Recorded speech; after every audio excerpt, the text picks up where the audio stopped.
Hello friend, and welcome to another unboxing and first impressions video. Today we've got the PDP Prismatic Afterglow. This is an Xbox One and Windows controller.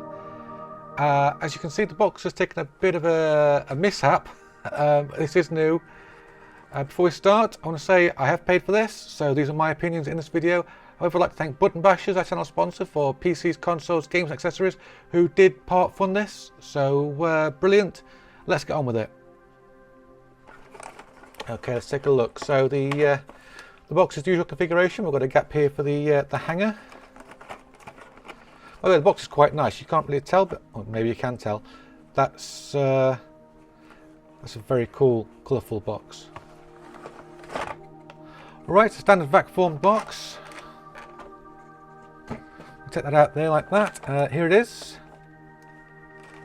You can see everything's on display. We've got the rumble motors here and here. It's asymmetrical, as you'd expect with an Xbox controller. Let's get it out. Come on, out you come. So we've got all the usual buttons. There's no funky triggers on this. This is just the real deal. Here's our PDP sticker underneath, so that we know it's the genuine thing. PDP, a very good brand. I would trust them very much.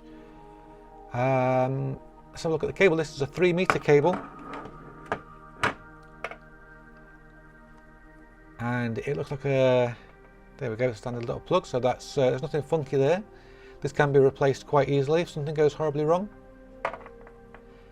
Let's get that plugged in. Oh, I see. The socket is inverted. There we go. That's very blue. Just gotta wait for Windows to set this up. So on the website we've got a PDP control hub, which we're going to download, and this is going to let us do funky things with our controller apparently, and that just takes you to a link in the store. So controller needs an update. Begin. So we've got a firmware update on the go at the moment.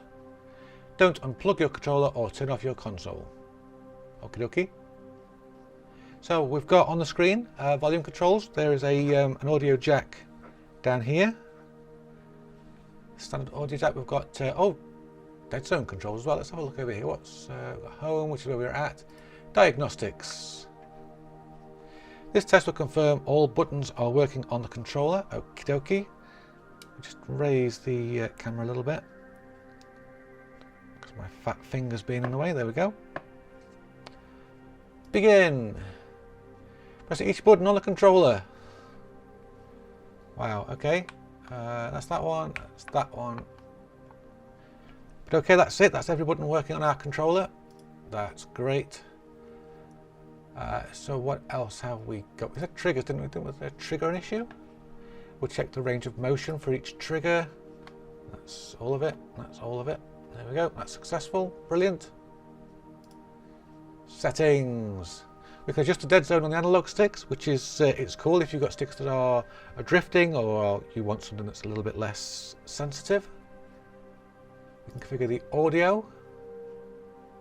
I'm not going to do that right now because I'm not using the audio on this, but that's quite cool. Adjust the minimum and maximum dead zone for the triggers. That's good as well if you're a bit heavy-handed or a bit light-handed. Vibration. Rumble strength 100%, that's what we want. Or you can remap it, which is brilliant. That's going to be useful for me. Now, lighting. This is what we're interested in, isn't it? So lighting mode is on. It's got breathe. There we go, that's breathing. What we have got as well is cycle. Cycle is something I use on my PC, so this is probably going to suit me. There we go, look at that. That's quite pretty. I like that a lot. I think I might leave it on that. But there's also stick. Stick, what is stick? Alright, so stick changes colour whenever you... Oh, look at that. So it changes colour when you move the left stick, and it changes intensity when you move the right stick. That's quite cool. It's not what I'm going to use, but that is quite cool. I'm going to stick to cycle, I think. So, what does it feel like to use? Well, this controller's in the 40 to 50 pound bracket, so we're going to hope it feels pretty good. The controller's very light, no pun intended, because it's full of lights. Very light, but it's very comfortable. Normally I like a heavy controller, but despite this being light, you know, it's all right. The triggers are brilliantly sensitive. They've got a nice long throw on them. The stick is so smooth. The stick is very, very good. What about this stick? Look at that, nice smooth turn. Brilliant. Okay, so the sticks are good. The D-pad I played with in the menu. The D-pad is good. The buttons are very, very clicky. And I like clicky buttons. I like clicky buttons way more than membraney buttons. I'm going to be honest with you, and it's going to sound a little bit like I'm creeping perhaps, but I'm struggling to find anything I don't like about this controller. Like I say, it's a little bit light. Is it worth the £45 you probably pay for it in the shop? You know what? I'm going to say yes. I'm going to say the PDP Prismatic Afterglow is perhaps one of the best controllers I've ever used. Certainly one of the best Xbox controllers I've ever used. The rumble is strong, it's precise, and you can see from the motors working that it's, you know, we work on the left, work on the right. I can tell exactly what's going on in this game right now with the car. I control the throttle. I buried the throttle now, but just so I can do that, probably hit this guy over here. Sorry, my bad. Just playing with a new controller. Yeah, so who is this for, this controller? I'm tempted to say this is for everyone because it's a good size in my adult hand. It's a little bit small, but it's got this great sloped edge here, and that's what I like so much about the neck-on controller, which I'm always raving about. Where am I going? I'm just driving through the bush. I meant to drive up the beach, but I just got carried away. Smacked us. So the shape is great. I can reach everything. Whee! And through that fence. Sorry about that fence. The rumble, as I said, is very good. It's very strong, but it's also very snappy. Your buttons here are almost recessed in the middle here. So these are. Oh, I can't believe we just made it up there. No, we didn't. So these buttons are difficult to push by accident, but easy enough to push when you want to push them.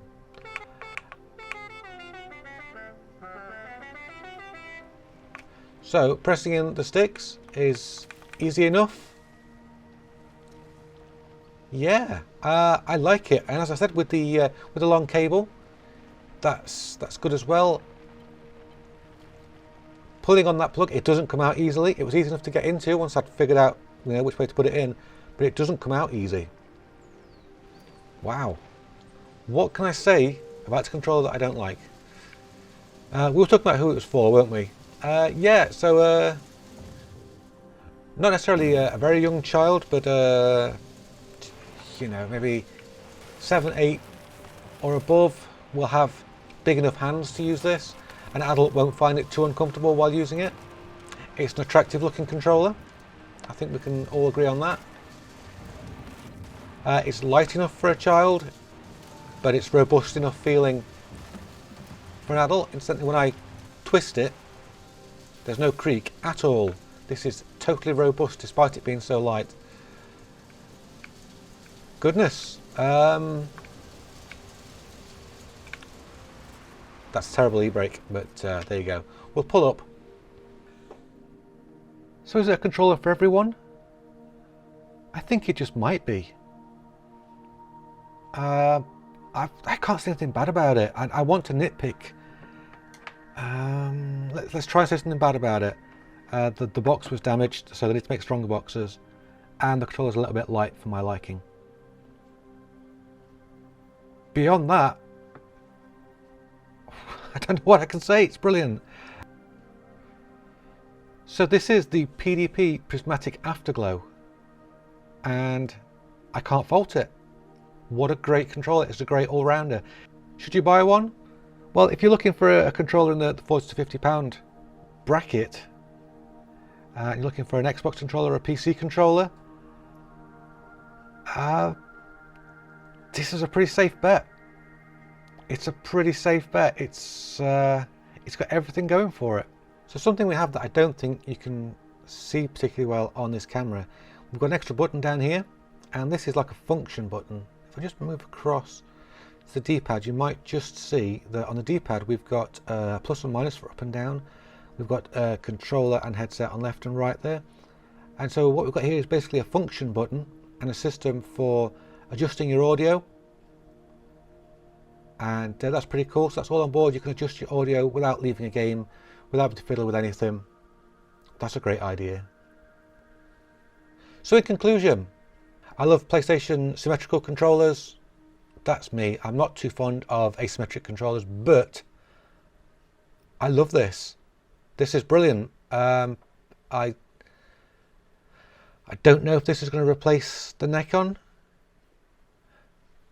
because I like to be able to just unplug it from my PC and plug it straight to the PlayStation, but I may even leave this plugged into the PC permanently now. It's that good. Oh my goodness. I want to say a big thank you to Button Bashers once again for sponsoring the channel, and of course I want to say thank you to Patreon for supporting the channel as well. If you want to join the Patreon, there's some cool benefits. Hit up the link in the description down below. Thank you to my Discord for keeping me motivated, and until next time, be good to yourself, be good to those around you. Bye bye.